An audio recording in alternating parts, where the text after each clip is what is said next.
আসসালামু আলাইকুম ওয়া রাহমাতুল্লাহি ওয়া বারাকাতুহু। একটি ভুল মাসআলা, নাম বদলালে কি আকিকা পুনরায় করতে হয় কিনা।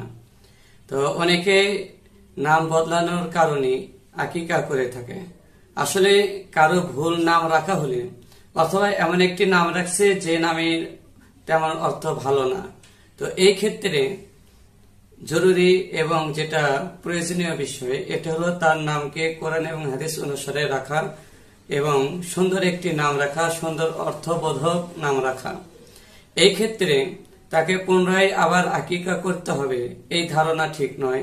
তাকে পুনরায় কোনো আকিকা করা প্রয়োজন নেই কিংবা এটা মুস্তাহাব নয়। তো প্রথম নাম পাল্টে পরবর্তীতে নতুন আরেকটি নাম রাখলে পুনরায় আরেকটি কোনো আকিকা করা এটা কোনো জরুরি এবং মুস্তাহাব কোনো বিষয় নয়।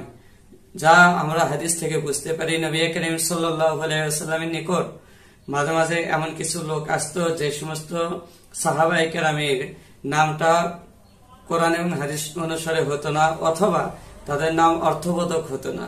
তাই নবী করিম সাল্লাল্লাহু আলাইহি ওয়াসাল্লাম তাদের নাম তৎক্ষণাৎ ভাবে পরিবর্তন করে রেখে দিতেন এবং এর পরবর্তীতে আপনার আকিকা করতে হবে এরকম রাসূল সাল্লাল্লাহু আলাইহি ওয়াসাল্লাম বলেননি এবং তারাও নাম বদলানোর কারণে আকিকা করছে এরকম কোন রিওয়ায়াতের মধ্যেও পাওয়া যায় না।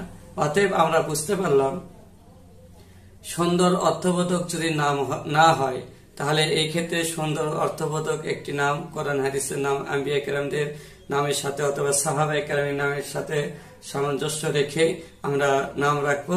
দ্বিতীয়বার আবার আকিকা করার কোনো প্রয়োজন নেই।